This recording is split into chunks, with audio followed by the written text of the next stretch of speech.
NFL on the Run podcast. The project is co-financed by the European Union. Hello, I'm Mara Arvai from Hungary. I'm representing IOPA, Youth for Participation Association. Today, this podcast, we will speak about inclusion. Inclusion is a really essential topic, really broad one, because we are addressing young people with fewer opportunities, young people with different needs, young people with diverse obstacles. And of course, as youth organizations, for us, it's very important to provide opportunities for all types of young people to be included into our youth activities. That's why we have this podcast today, that we can share different methods, tools, best practices from different fields regarding how we can support young people, how we can make our youth activities more inclusive. I would like to introduce you our two guests, one of them from Slovenia and the other one from Hungary. Carmen, please say some words about yourself. Hello, my name is Carmen. I represent Ambitia Institute from Slovenia, but I will be talking about the time when I was working in Germany for the organization Jugendkulturarbeit, where there is the emphasis is on theater education. And we have lots of stories about inclusion. Thank you, Carmen. Andre, please say some words about yourself and your organization. Sziasztok, my name is Endre Kis. Everyone calls me Andy. That's the easiest way. I'm from Hungary, from this beautiful town called Szeged, which is the Sun City. And I'm from the organization called IOPA, Youth for Participation Association, where we deal with young people from the early ages of 13 till 30. But our main focus in the last couple of years are the minors and the teenagers, especially in international youth projects. Thank you, Andra. So, like both of your organizations that you represent right now have a huge experience regarding how you organize inclusive youth work activities. May I ask you to share some examples, methods, good practices which can be useful for others, maybe to explore and to adapt into their youth work or daily work realities? Carmen, may I ask you to start? So the topic of this podcast is inclusion, and Germany is the country where there's a lot of migrants. So it's not just from Europe, it's all over the world. And you can see that, especially where we were living up north, there's like 20-25% of people living there were from somewhere else. And when we were talking to these young people who came from different countries, the first thing they said is like, when I go back home, I no longer belong there. It's not my home. And Germany is not yet my home. So I always feel somehow a little bit in between. So what we were very happy, first of all, was that the government, local government, recognized the need to help the integration of these young migrants to the German community.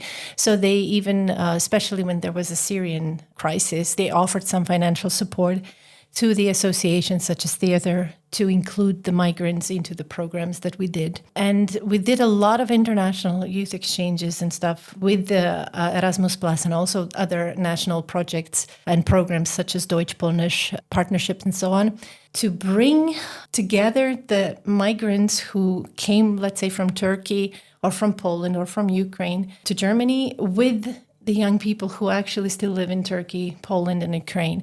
In this way, the migrants, young people who lived in Germany, still got the connection with their original culture, not losing their identity completely, so that they would still appreciate the new country that is where they live now, and also the original country and the culture. So this was very good for them, I think, to develop their positive identity of themselves, and this helped them. And so this type of inclusion was very important to them. Could you share a successful story that you consider that your organization could be proud of, that you consider successful? Why do you consider it that it was successful, and what type of activity or method you used to make the whole situation more inclusive and supportive for certain young people or group of young people? Yeah, well, the organization in Germany, so Jugendkulturarbeit, is really focused on the theater education. So whatever it is, the theater is the method to go with, and using different methods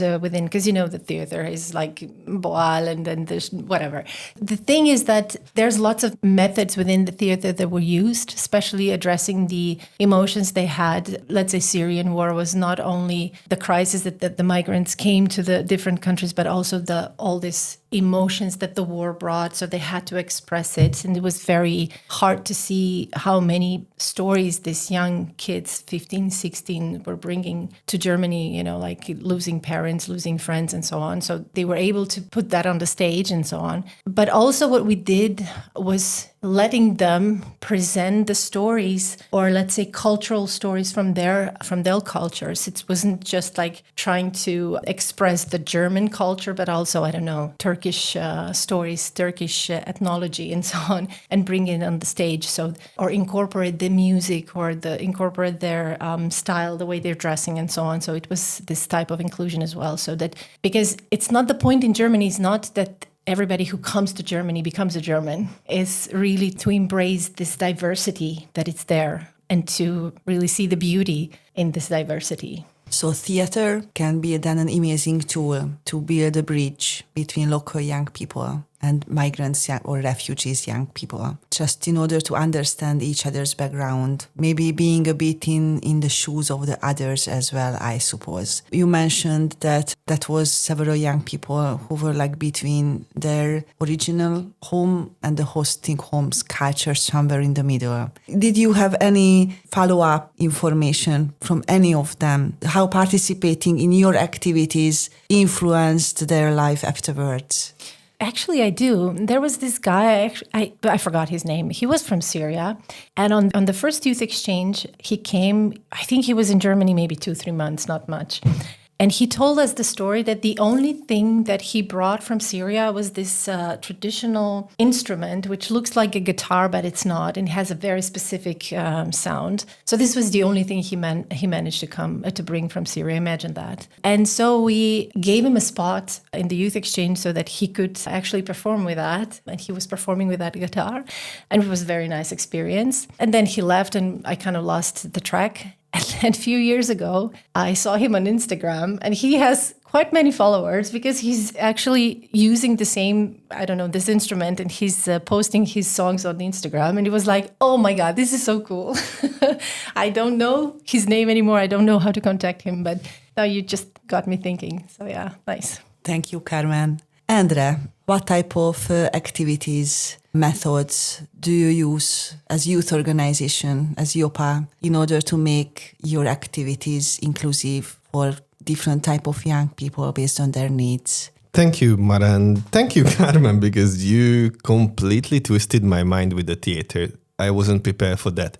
I was thinking about the method that how we do work with young people, but I'm jumping up and down in this roller coaster as well of which one is the best, and theater could be a really amazing thing. And it came to my mind the idea that we have been doing several times, that we use the fairy tales in youth projects with young people, especially in international youth projects as well, where we need to mix the fairy tales from different countries, different cultures, and create new ones using the figures, the general figures of people. And one of the youth exchanges is an example that I want to bring in a sense of inclusion, because we don't deal directly with migrants in our organization in Szeged, especially with the minors, because minors are our main focus now. But we work with young people with different abilities, in the sense of young people with learning difficulties. We are working a lot with young people who have lack of self-confidence. We work with young people who are coming from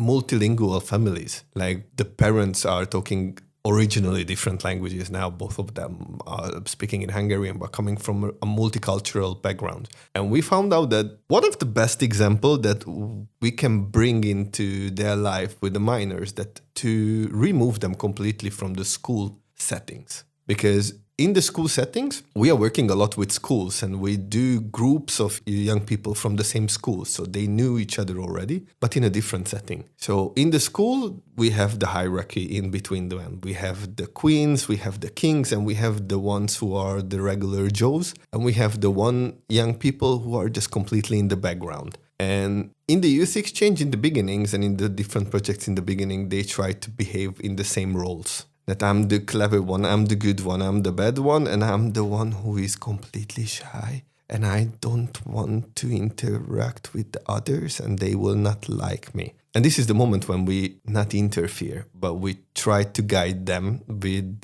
a so-called mosaic method, which you give them, each of the young person, different roles. That what you need to do during the project and what's your strength, what are you good at, and what the others are not good at in that point. So we try to form the groups based on their talents. And not about their abilities, but about in what they are good at in the first push. Because maybe the shy one is really good in English, but he's not really afraid to talk in front of people. So we divide them in these groups, in the talents groups. And their task is to work together. So then you will see during the days of how the boundaries are dropping down, because the super self-confident young person recognized that, okay, maybe I was a bully a bit in the school system, because this one is better with this talent, with dancing, with storytelling, with music, or generally just talking to other people than me. So the main task of them will be to learn from each other and to find out that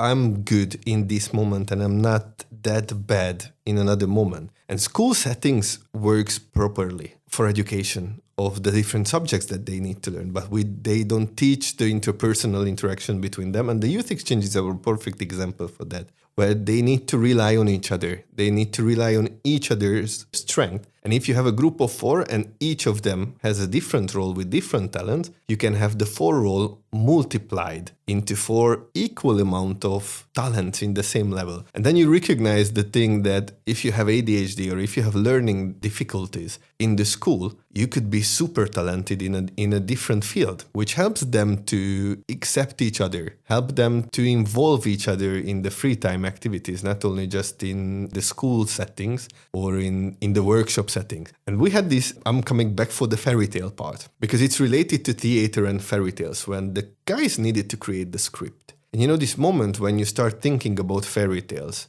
what are the common things between the fairy tales of the different countries and different cultures, and you find out that how you can replace the main character in one and into the other one, and then you see this moment of realization that, okay, I know a lot about fairy tales. I was reading a lot to my sisters and my mom is reading a lot to me, so I know a lot of fairy tales. And a person who was in the first 2 days completely shy, coming up and initiating the thing and involving the others who are the prom queen and king and the beauties, coming with the girl with the glasses on and the shy one in the background who is lost in the thing, and it's opening up. And in the theater, it's one of the methods which works perfectly. We had this, and I used an example, if I don't mind, about a little girl, recent. That's why I remember it's a super recent situation, that in the first day, the school members, the national team, the Hungarian national team was having a round, and we had this little girl with the glasses on, who is a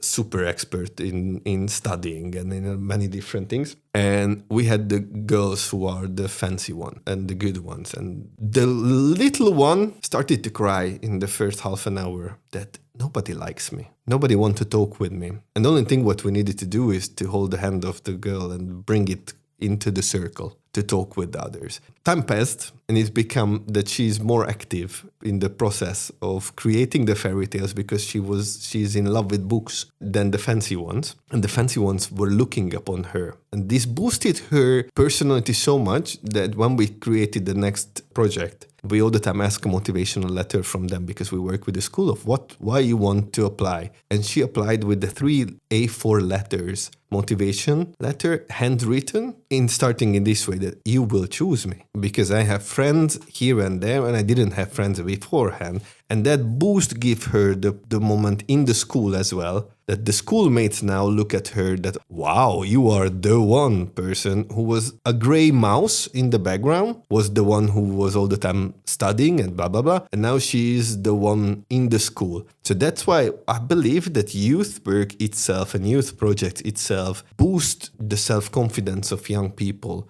in the daily life as well. And yeah, she was one of the first one on the stage as well during the theater, because she felt comfortable. And that's what Carmen said as well, that being on the stage brings confidence on the people. As a theater, probably you know more about this one, how it is. Now, that you were talking kind of reminded me of something else, which is not connected at all to the theater. The thing is that we've noticed that similar people always take initiative, and then some people are always left behind. And then at one point we were checking who's the one who's always the big boss, the initiator and so, and we decided we want to challenge them in one very stupid but very amazing method.